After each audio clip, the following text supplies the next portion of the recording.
Moikka! Tässä tulee hiljaisuuden haaste numero 7.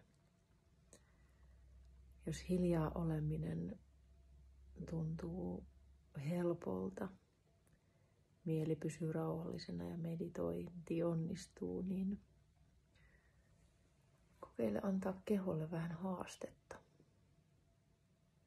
ja katsoa, miten mieli asettuu haasteen edessä. Semmoinen hyvä asento voi esimerkiksi olla niin sanottu perhosvenytys, missä jalkapohjat on toisiaan vasten ja pyllyn alle voi laittaa vähän jotain mikä auttaa pitämään selän suorana ennen kunnes sitten lähdetään kallistumaan eteenpäin. Ja sitten voi ottaa tyynyjä mukaan, jonka päälle voi laskeutua lepäämään siinä venytyksessä.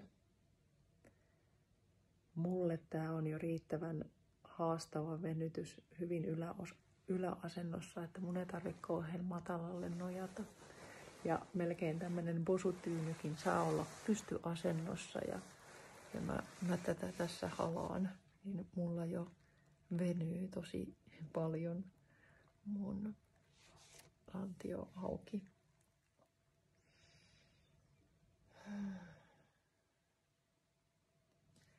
Viivy tässä venytyksessä 4-5